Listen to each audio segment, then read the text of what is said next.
Друзья, добрый вечер. Это Михаил Серкели, программа «Цена свободы». Сегодня 19 января, извините, 17 января, 19:00. Видите, я немножко перепутал. Мы выходим теперь не в 18:00, а в 19:00. Есть еще одно небольшое изменение. Мы выходим не по четвергам, а по средам. Теперь передача будет выходить по вторникам и по средам в 19:00. В общем, приветствуем всех, кто смотрит нас. И, как обычно, в это время хотим поговорить о главных событиях, для того, чтобы как можно больше людей узнали правду о том, что происходит в автономии, в Республике Молдова и правду о войне в Украине. Призываю всех делиться этим видео, ставить лайки и подписываться на нас в Фейсбуке и в Ютубе, чтобы нас становилось как можно больше. Мы выражаем благодарность всем тем, кто нас поддерживает, финансово в том числе, и лайками, и шерами. А если вы хотите стать нашим патроном, то в описании к этому видео вы найдете ссылку на наш аккаунт в Patreon. Если вы хотите сделать, вдруг вам понравится эта передача или какие-то отдельные моменты, и вам захочется поддержать нас, вы можете сделать это разово. В описании к этому видео есть ссылка nocta.md «Поддержать Nocta». Еще раз призываю вас делиться и подписываться, ну а мы переходим к темам сегодняшнего выпуска. Сегодня в сегодняшнем выпуске две темы у нас будет. В первой части передачи мы поговорим с господином Товшамжи. С господином Товшамжи мы поговорим о том, почему в Гагаузии не проходит процесс декоммунизации. В Украине этот процесс начался, в Гагаузии он пока еще не начался, идут какие-то вялые дискуссии. Вот господин Товшамжи, один из соавторов закона об особом правовом статусе, вместе с Леонидом Набровым, как он утверждает, будет у нас сегодня в студии, и мы поговорим с ним о том, почему в Гагаузии процесс декоммунизации не проходит. Во второй части выпуска мы поговорим с директором государственного предприятия «Железные дороги Молдовы» с Олегом Тафилатом о проекте, который сейчас реализует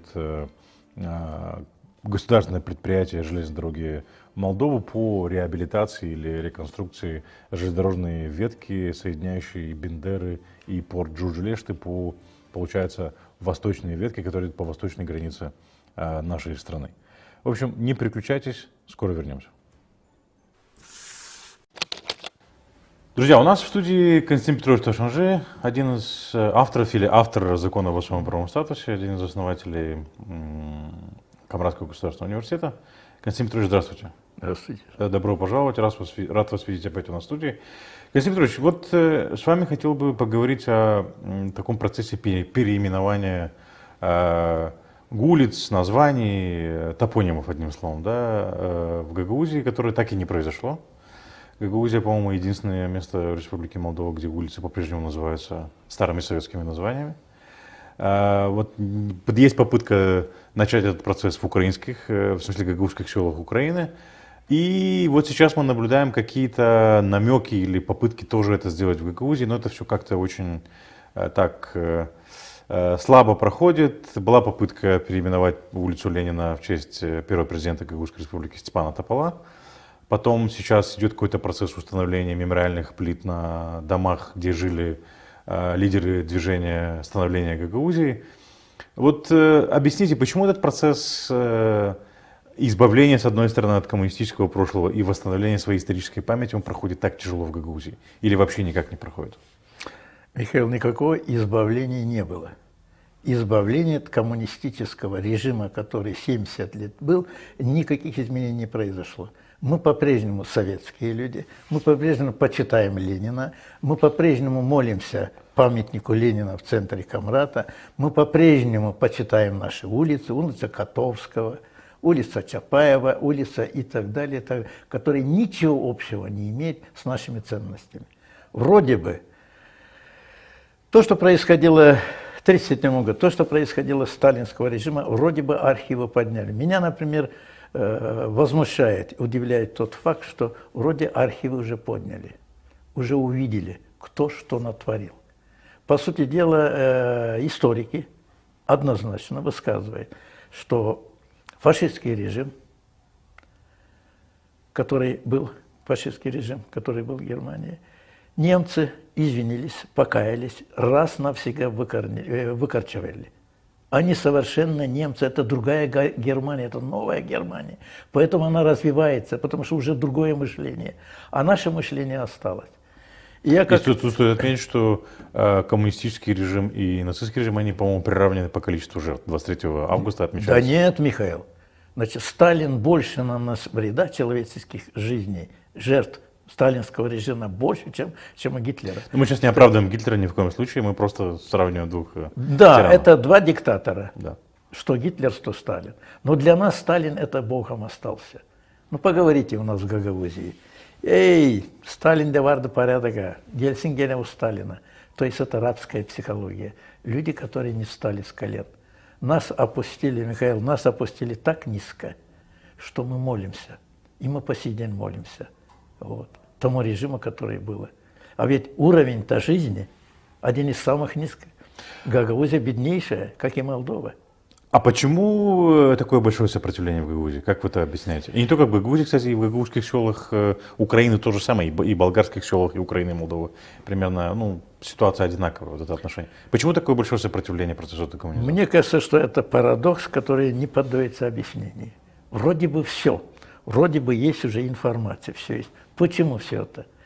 То ли это генетически передается, вроде бы из родителей, от дедушек, от бабушек этот страх. Мне кажется, что может ли передаваться от родителей детям страх? Может. Так же боятся, как и боялись раньше. Сус Калдырма. Сус Калдырма Кендина.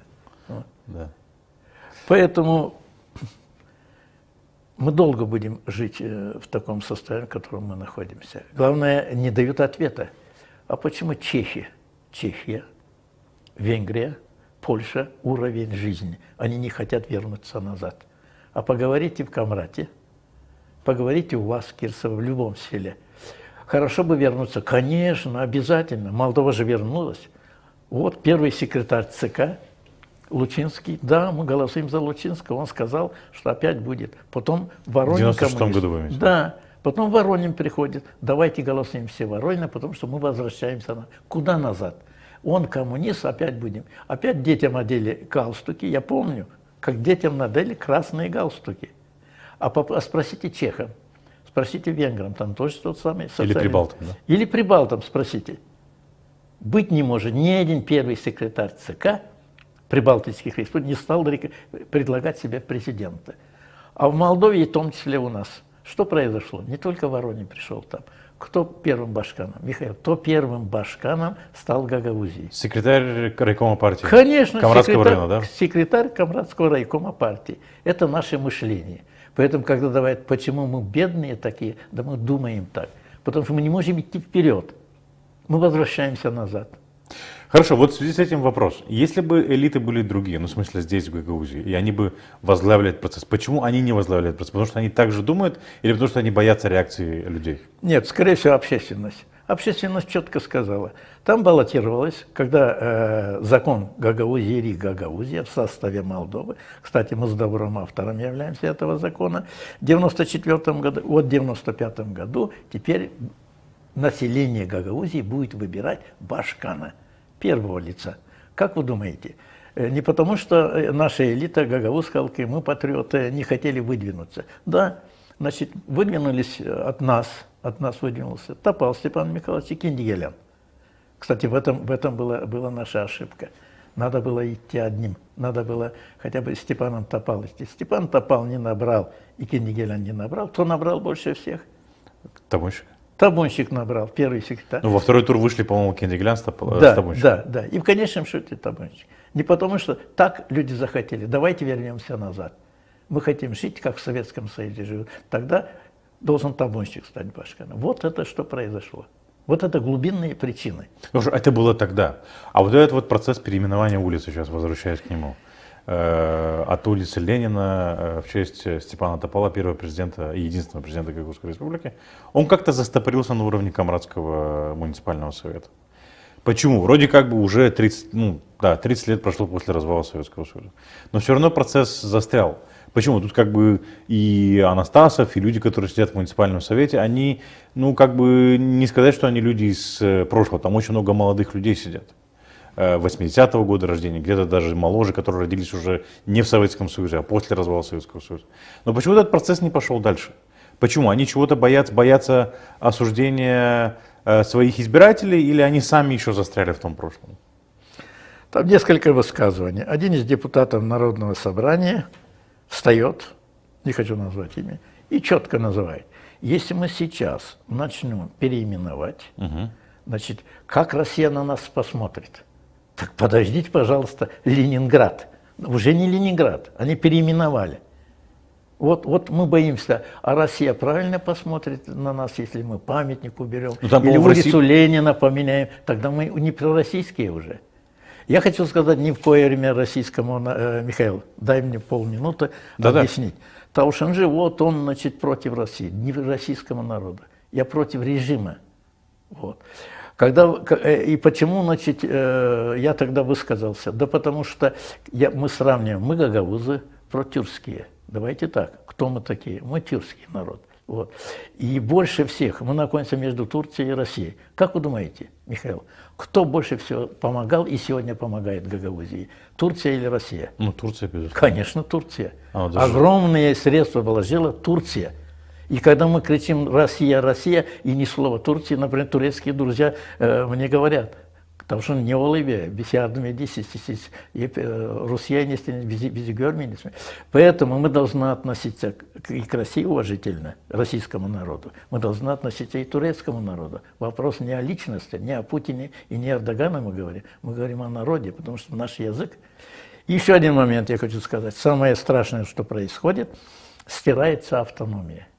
Вот когда задаешь вопрос, не могут ответить на вопрос. Для чего создана автономия, Михаил? Для чего создана автономия? Наверное, чтобы мы хорошо жили. Для чего создана автономия? В первую очередь этнос получает. Ну хорошо, давайте вот вы сейчас предлагаете, скажем, затронуть такую очень большую дискуссию. Я думаю, что у нас на нее нет времени.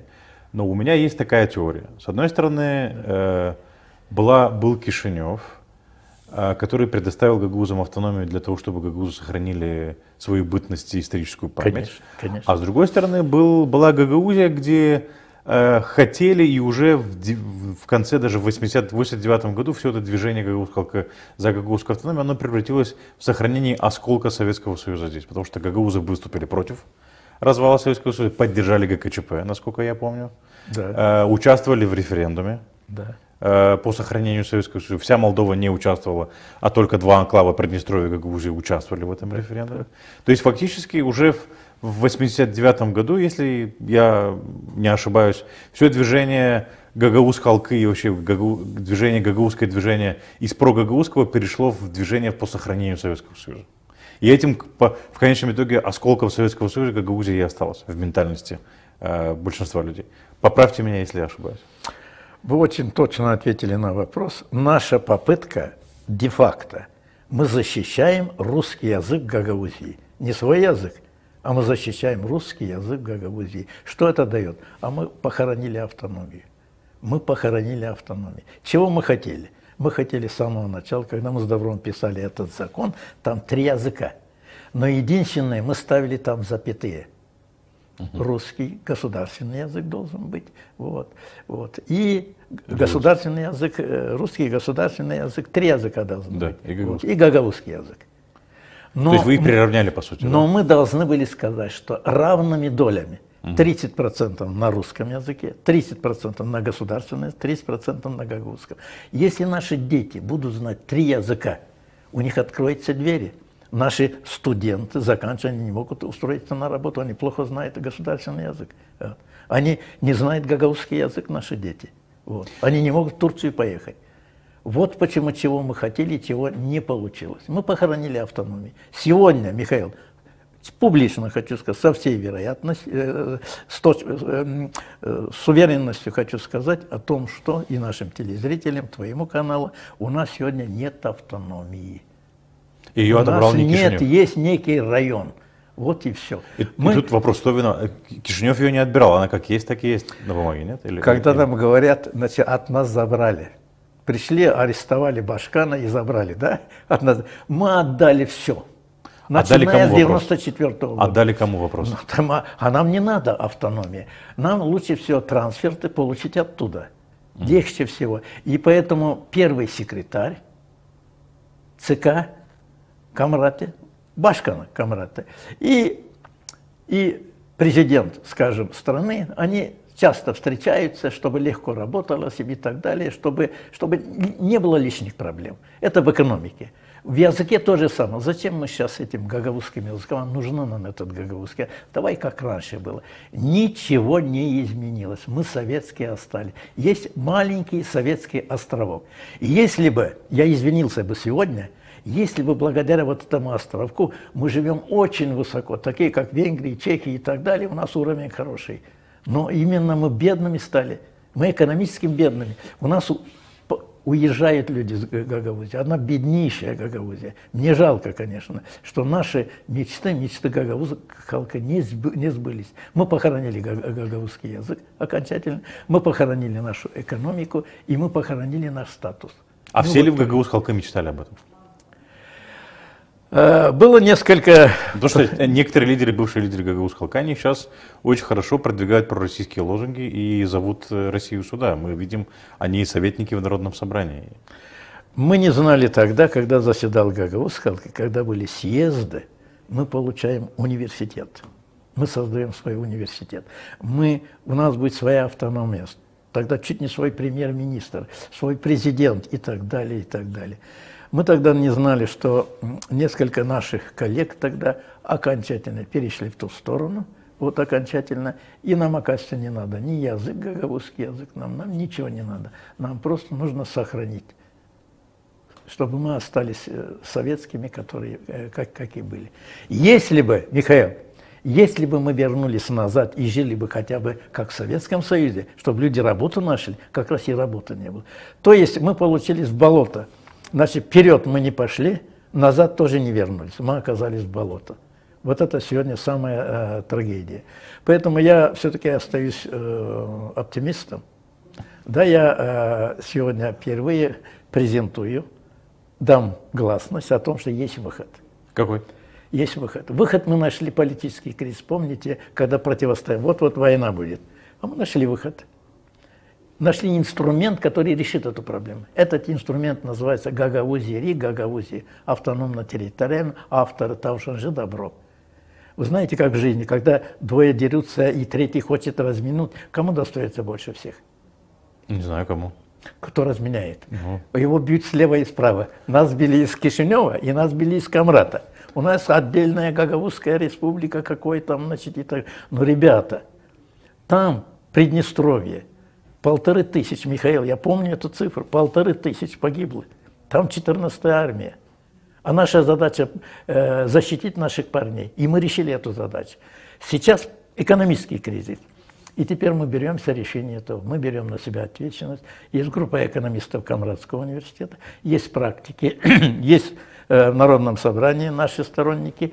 Мы хотим заполучить, я сейчас это оглашу, может быть, до конференции, просить парламент Молдовы предоставить Гагаузии право регионального экономического эксперимента на основе единого налога. На основе единого налога он называется антикоррупционным. Все зарубежные эксперты, которые приезжают в Гагаузию, в Молдову, они однозначно говорят. Давайте не будем раскрывать все скобки, вы скобки раскроете на конференции, мы обещаем прийти. Это очень хорошая такая затравка для того, чтобы люди пришли на конференцию. Антикоррупционный механизм, который единый налог, антикоррупционный механизм. В чем он заключается? Константин Петрович объявит, когда будет проходить конференция, где он это все объявит. К сожалению, не можем этому больше времени. Давайте вернемся к теме. Еще один вопрос, который я хотел задать. Как вы относитесь к этому процессу, который проходит в Украине сейчас? Или инициирован в Украине по переименованию улиц и переименованию сел, вернее, возвращению исторических названий? Если вы знаете, как он там идет, могли бы раскрыть несколько... Я хочу сказать, что в Украине правильно будет, в Украине они опережают нас. Это ваше родное село? Да, Курчуково, это мое да, родное село. Виноградовка, да. Гагаузы Украины немножко другие. Может быть, эта война немножко повлияла на них, они стали немножечко другими. Мы, гагаузы, здесь другие, я вам скажу. Что они поменяли свои названия. Вот. У них черноармейское было жовтневое, села были такие. Черноармейская это сейчас Кубей, да? Черноармейское, да, значит, это Кубей. Рядом с Болградом албанцы живут, албанцы, гагаузы и болгары. Там есть такое село, больше называют его албанское, Жовтневое, 7 километров от Болграда. Значит, Каракурт. Его называют Каракурт, всегда старинное название Каракурт. Ну, когда в 1940 году, когда советы, большевики пришли, они поменяли его, сделали, назвали его, значит, Жовтневое. Жовтневое. Наше село, где я живу, там тоже 7 километров, тоже не. Где жили? Вы сейчас живете в Хабаровске? Где я жил, да. Часто бывает там у себя. Вот. Курчу. Всегда называют Бескурчулар. И название дали Виноградовка. Есть мои оппоненты там, жестко выступают. Они выступали жестко, не трогайте памятник Ленина там. Они тоже выступали. Тем не менее, памятника Ленина уже нет в этом селе. Вот. И почему вы переименоваете? Не надо переименовать ничего. То, что советское осталось. Вы знаете, как, Михаил, как я отвечаю? Слушайте, я тоже согласен с вами. Не надо переименовать. Но почему вы это сделали?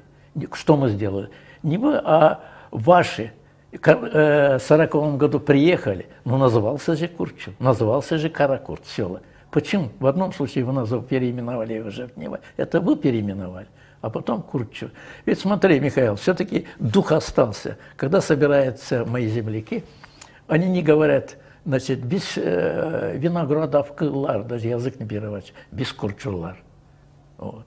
Поэтому слово курт это... Но в официальных документах не хотят, чтобы было Курчу. Да, и они не хотят, чтобы это было.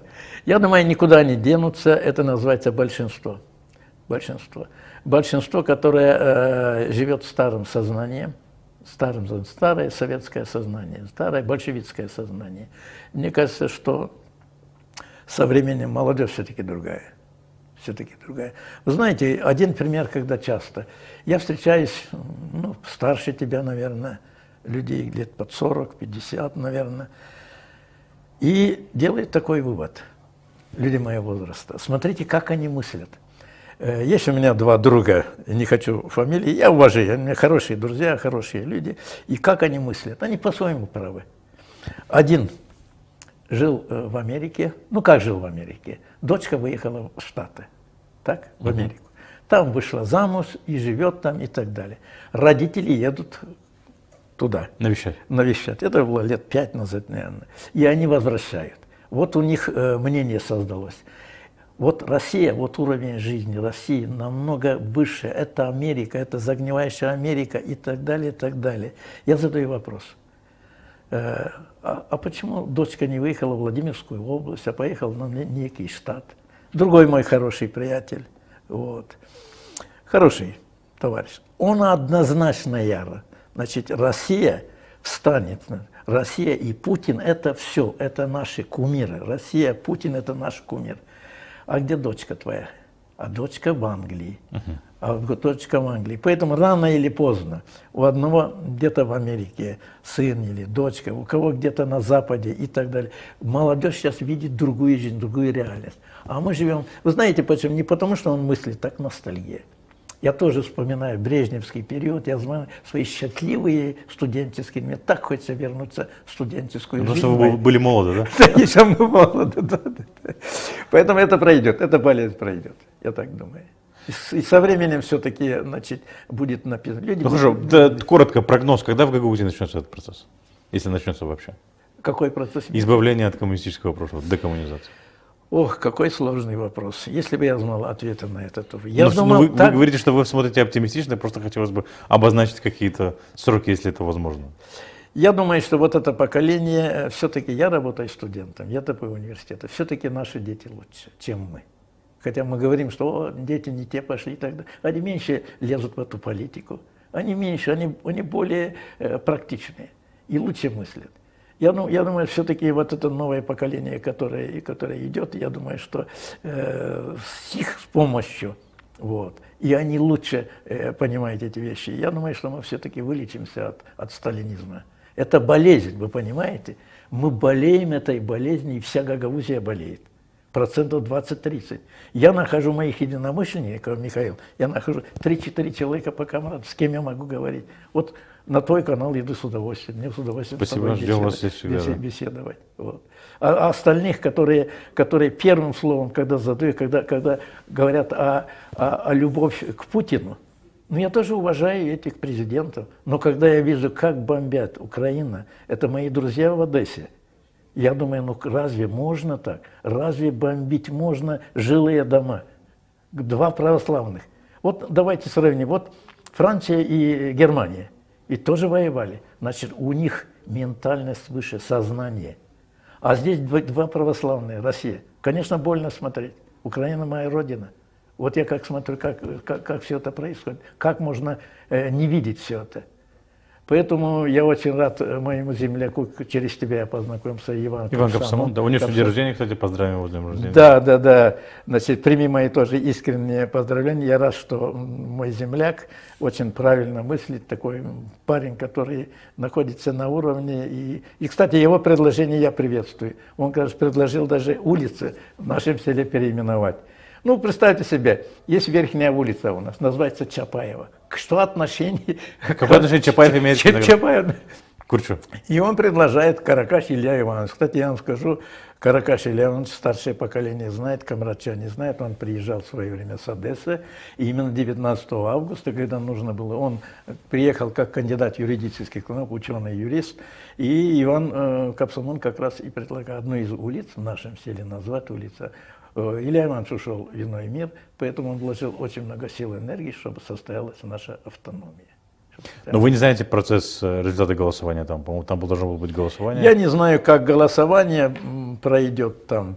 Если соберутся наши интеллигенции, я предложил Ивану сделать небольшую, может быть, конференцию в нашем селе. Я мог бы выехать туда, чтобы пришли наши думающие, чтобы наша интеллигенция собралась.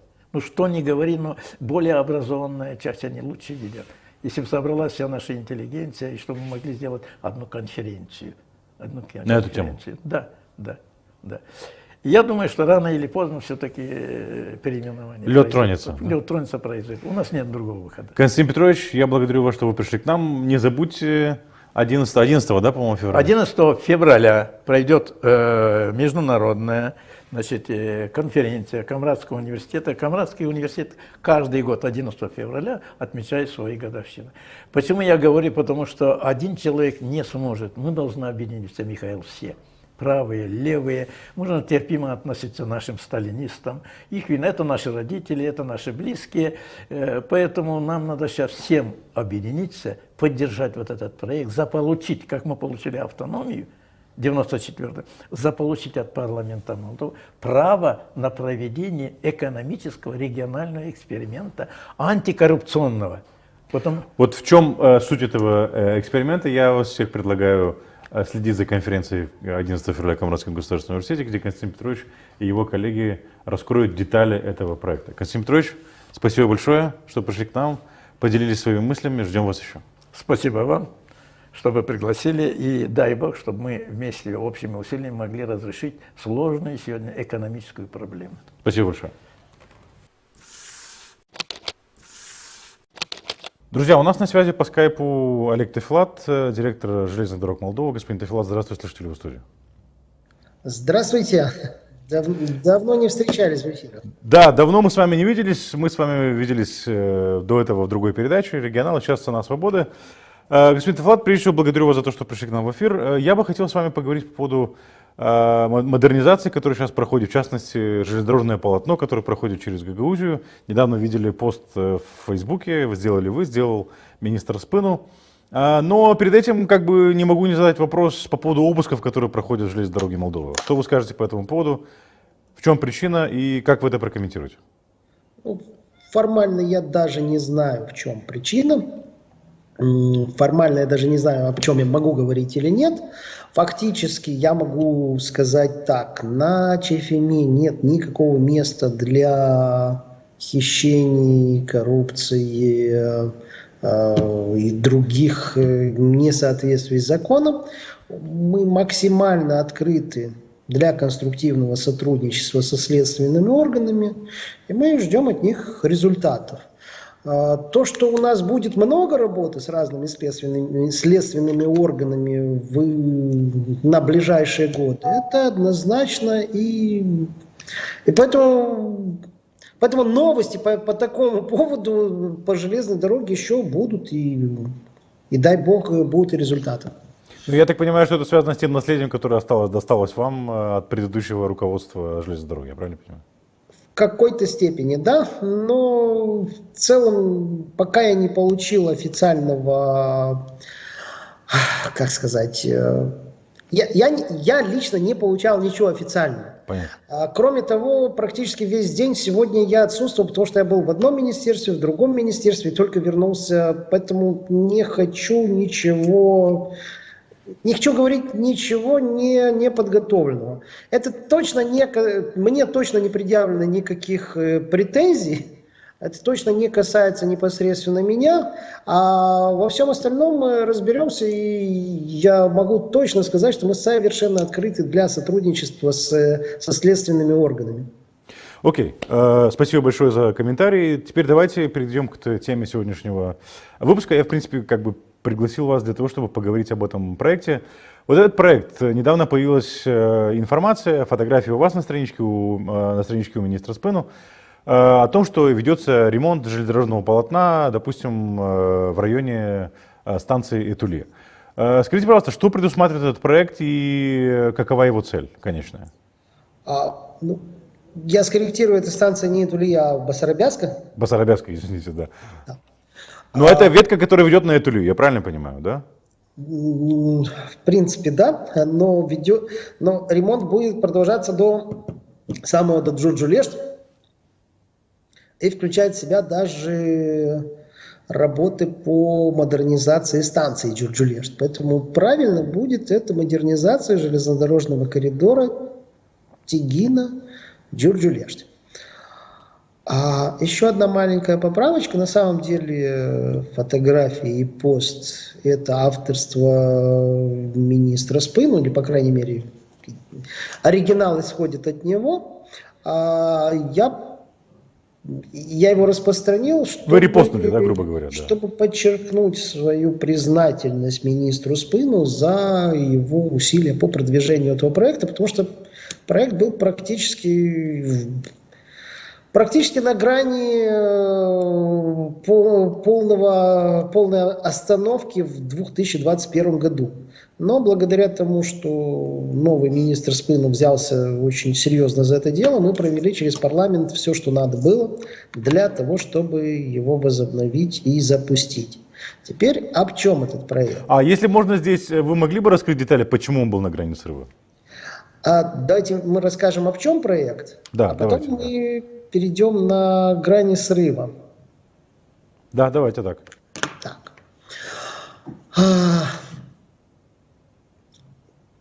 Проект предусматривает полное восстановление наземного полотна.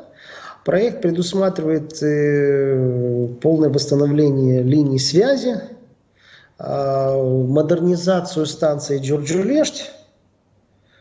И вот примерно так. То есть это 233 километра у нас будет полностью приведено в полнейший порядок. Это от Тегины до Джурджулешт через Басарабяску. Понятно, что этот проект во многом проходит через Гагаузию. Это часть более обширного соглашения о модернизации железнодорожного сектора между Республикой Молдова и Европейским банком реконструкции и развития, Европейским инвестиционным банком и Еврокомиссией. В рамках того же договора, например, было приобретено 12 новых магистральных локомотивов, которые тоже можно частенько увидеть в Гагаузии на железнодорожных путях. Так вот, проект состоял из двух этих важных частей. Первое приобретение локомотивов, которые прибыли 14 июля 2020 года, аккурат в день Бастилии. А вторая часть этого проекта – вот восстановление ЖД-полотна. Почему, собственно, проект был на грани срыва? Главная проблема была в том, что договоры о займах были подписаны в 2015 и 2016 годах. Тендер на услуги, на выбор подрядчика, кто произведет этот ремонт, запустили в 2018 году, но по разным причинам обозначить победителя смогли только в 2020. Я напоминаю, это было задолго до того, даже не 20-м, а 19-м. Напоминаю, это было задолго до того, как я пришел на железную дорогу. Так вот, изначальные расчеты выдавали одну стоимость проекта, а проведенный тендер вышел на то, что это намного дороже. Да? Потому что поменялись условия рыночные. И из-за того, что сумма займа не покрывала стоимость работ, необходимо было увеличить этот займ. А поскольку для увеличения займа нужно полноценное правительство, и нужно, чтобы парламент это одобрил, а у нас в 2021 не было полноценного правительства, вот и получилось, что та компания, которая была объявлена победителем в конкурсе, она знала, что они должны подписать контракт, но не знали, когда. Проблема еще в том, что поскольку тендер объявляли даже не в 2018, а в 2017 году, если я не ошибаюсь, в конце года, то экономические условия в предложении казахского контрактора, они относятся, ну, в лучшем случае, к году 2019. А тут у нас наступил ковид, и все цены на строительные материалы после ковида совершенно поменялись. Поэтому у подрядчика было не очень приятное состояние ожидания, видя, как все цены растут, а сумма контракта она одинаковая, иметь полное непонимание, когда же молдавская железная дорога получит одобрение от молдавских властей на подписание этого контракта. Для того, чтобы подписать этот контракт, надо было, чтобы Министерство инфраструктуры оценило важность этого проекта для железнодорожного сектора и для Молдовы, убедило правительство, что имеет смысл вкладывать, и убедило парламент. А тут было всегда много вопросов, а как провели конкурс, а почему, а как это казахи, а почему так, а почему не так. Тут другой момент, что если бы, например, все это отменилось и проект бы сорвался, то все надо было начинать сначала, и в таком случае, наверное, лет через 5 мы могли бы подписать контракт на какой-нибудь подряд. Это если бы мы не испортили совершенно отношения с финансирующими банками. Потому что других финансирующих банков мы бы вряд ли нашли, а ЕБРР сказали бы: ребята, вы провели тендер по правилам EBRD, вы решили его отменить, или вы почему-то решили не увеличивать займ, хотя совершенно понятно, что примерно так стоят эти работы, поэтому не просите от нас денег, мы потеряли слишком много времени в прошлый раз. И именно поэтому тот факт, что новый министр Андрей Спуна, назначенный тогда, в 2021 году, за несколько месяцев разобрался в важности проекта для страны и убедил остальных членов правительства и парламента, это большая заслуга. Хорошо, теперь надо есть... признать. Да, важное вступление или отступление. Какие перспективы открывает этот проект для Республики Молдова? Понятно, что это железнодорожное полотно не работало очень долгое время, я так понял, простаивало. Какие перспективы открывает?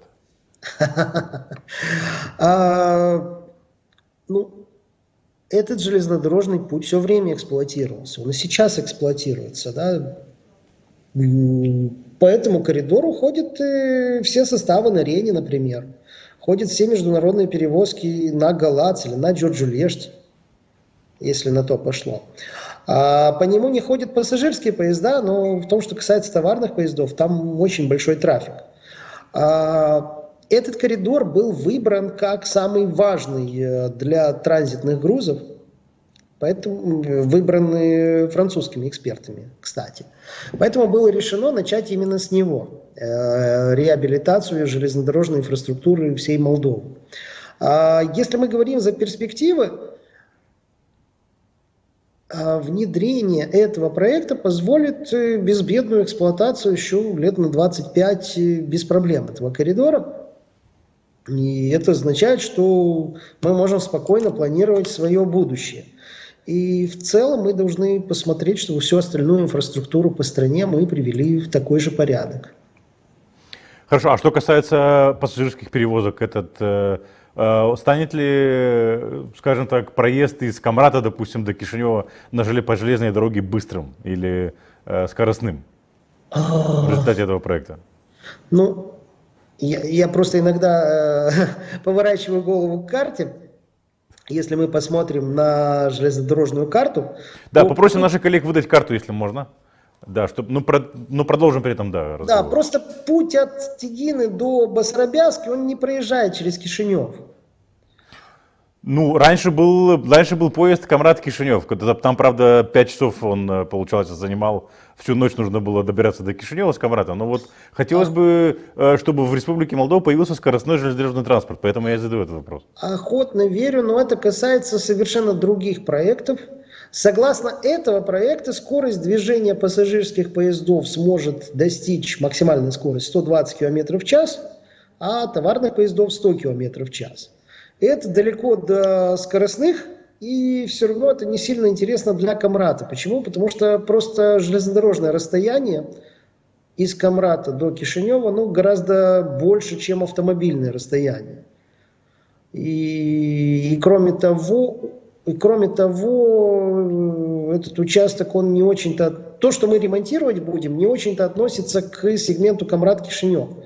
И в целом этот участок гораздо больше относится к грузовому сообщению, чем к пассажирскому.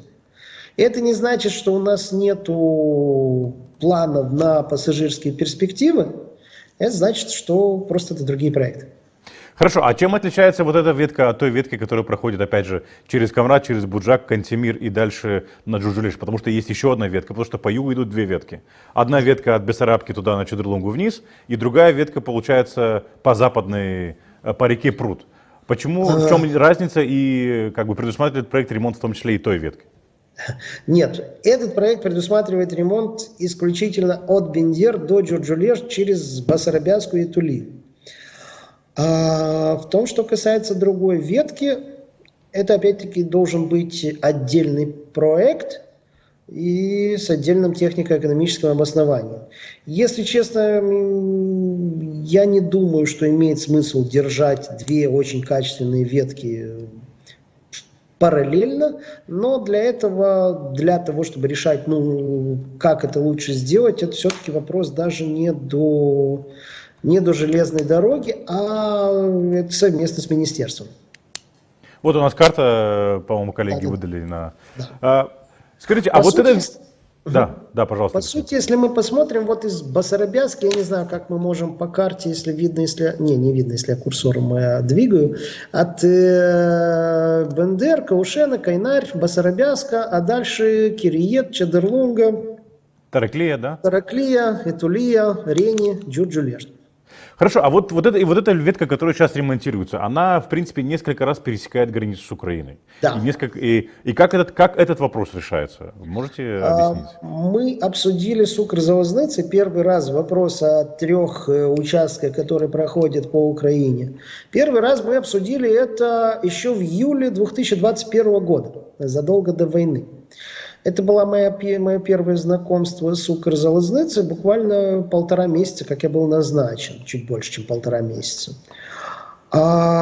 Тогда 2 главных вопроса, которые мы хотели обсудить, было восстановление перегона Басарабяска-Березино, которое, как мы хорошо смотрим, немного случилось в этом году. А второй – это капитальный ремонт тех 3 участков, которые по украинской стороне. По этому поводу у нас тоже полное взаимопонимание с Укрзалезницей. Они включили это в свой план капитальных работ. И когда мы будем заниматься ремонтом, они тоже подтянутся и тоже эти 3 участка приведут в порядок.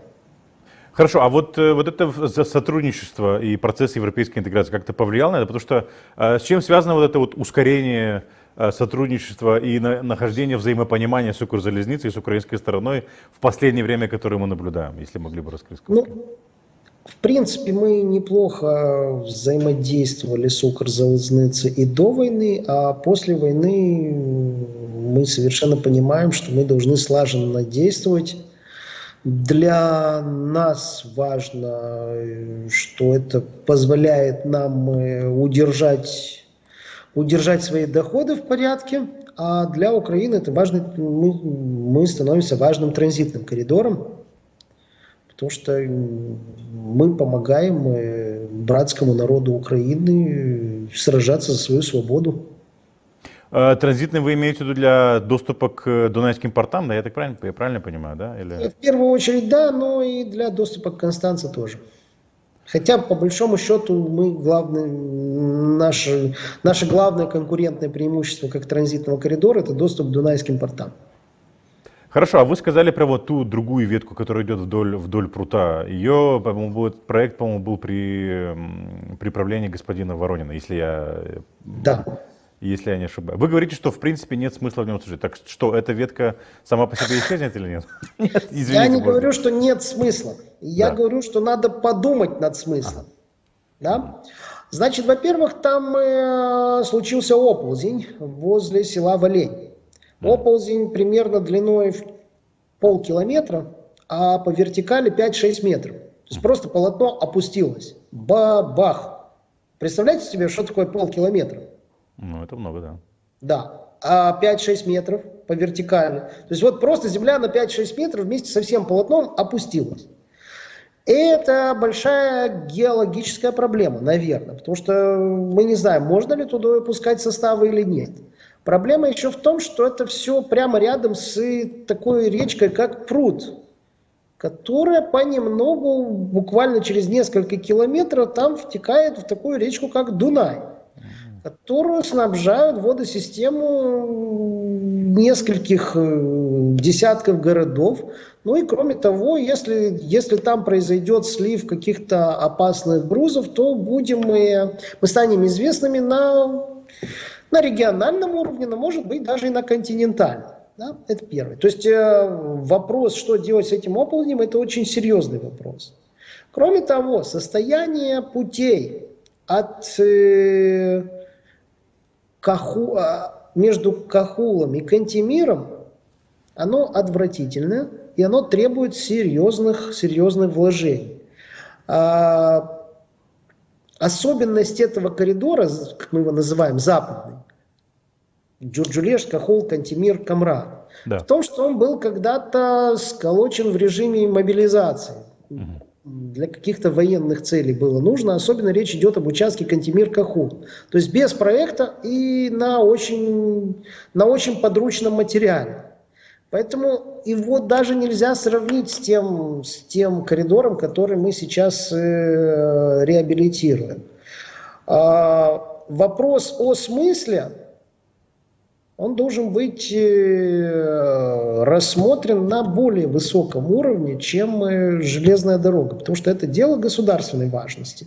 По большому счету, если мы говорим, что вот в целом, наверное, его привести в порядок будет стоить порядка 120-150 миллионов в зависимости от ожиданий, может даже чуть меньше, но в зависимости от того,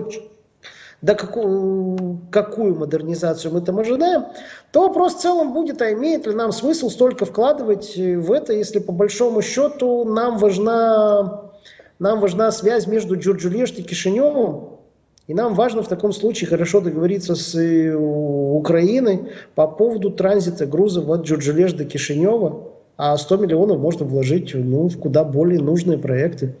Но я опять-таки это говорю, к примеру, больше исходя из своего опыта предыдущей профессиональной деятельности в Министерстве транспорта и в правительстве Республики Молдова. Ну, это да, в том случае есть, потому что, как мы уже отметили, восточный коридор пересекает несколько раз границу с Украиной, а западный коридор, он идет исключительно по территории Республики Молдова. Да, но тут возникает вопрос, что лучше? Закопать 100 миллионов или 150 миллионов евро в западный коридор или все-таки договориться с украинскими соседями? Да? Я могу просто сказать другое. Война, она сильно расставила акценты между нужными разговорами и ненужными разговорами. Как любил выражаться один очень умный человек из Украины, в военное время тот, кто занимается ерундой, а не концентрируется на своих приоритетах, становится трупом. К сожалению, экономика Республики Молдова находится как после войны. И это очень важно, чтобы мы наконец начали концентрироваться на своих приоритетах, а не страдать ерундой. Так вот, приоритет – это иметь важные транзитные коридоры в порядке. А важные транзитные коридоры – это между Дунайскими портами, Кишиневом, Одессой и севером страны через Унген.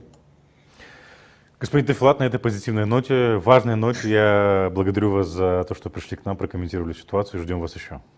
Спасибо, всегда рады. Да, до свидания. Всего. До свидания. Друзья, таким был сегодняшний день, таким был сегодняшний выпуск «Сцены свободы». Не забывайте делиться этим видео, ставить лайки, чтобы его увидело как можно большее количество людей. Подписывайтесь на нас в Фейсбуке и в Ютубе, чтобы у нас становилось как можно больше подписчиков. Увидимся с вами завтра, не в четверг. Теперь программа «Цена свободы» выходит по вторникам и по средам в 19:00. В общем, увидимся завтра в 19:00. До скорых встреч.